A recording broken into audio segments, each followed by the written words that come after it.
So Albert Einstein was invited to Harvard University to give a lecture. He'd had his driver for very, very many years, and as they were driving there, his driver told him, "You know, sir, I've listened to you deliver this lecture so many times. I think I can be able to deliver it myself, and nobody will know." So Albert said, "Sure, why don't we change clothes?" So the driver put on Albert's clothes, and Albert put on the driver's clothes, including the cap, and he sat at the back of the room.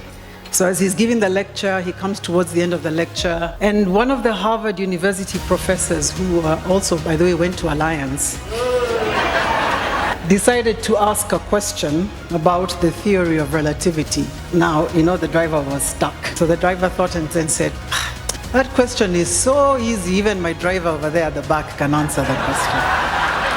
Today has been an amazing display of diversity of regions, diversity of industries, and most importantly, diversity of gender. It's been singularly impressive for me to see how many female CFOs are sitting in this room,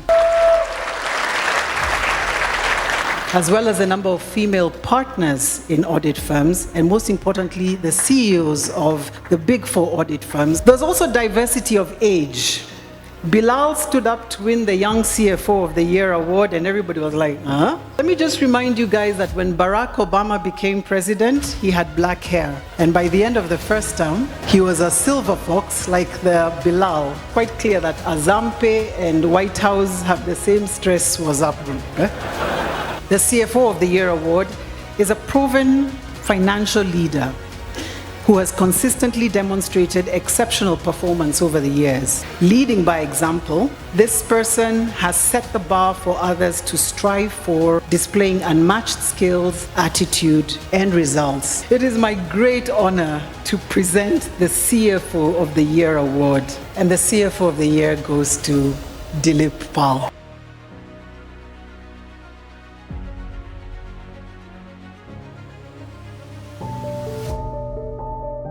So I can hold this tonight and go to sleep with this one. Yeah, this one very special.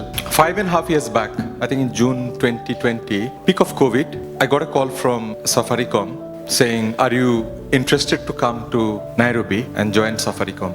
I was very sure, because I knew about this company, that I will join. But it was COVID, and when I broke the news to my wife, she's here, I said, "Remember we went to Masai Mara in 2017, we spent 10 days, and as we were returning back to, I was posted at that time in Dhaka in Bangladesh. As we were returning back, she was saying, "I wish you could have stayed here longer." Then I couldn't tell her that, "Remember we went to Kenya and we went to Masai Mara, and you were saying we could stay longer there. How about staying there for longer time? How about that?" So that's how I broke the news. Peak of COVID, we came here. I still remember, I haven't even met my CEO who interviewed me in Zoom. Anyone COVID joiners here? Zoom was the only thing we used to do. I remember I have not met my team for long. So there was a time we are allowed to come to office. And my team, I have met all of them in Zoom, but I haven't met any of them in person. The test they have given me, we are there in a room, everybody wearing a mask. You have to recognize who these people are by name. But I did well. It was about 90% success. I could name them. That's how I learned how to look at people by their forehead, by their eyes. As always, as I spoke about, I think the first task was Ethiopia. And even now, after 5 years, the task is still Ethiopia. But in between, a lot of things has happened. Very, very happy and very, very proud for the team. So this is dedicated to Safaricom team, and my team here, standing here, is to you. Thank you very much for all the support that you have given. Thank you.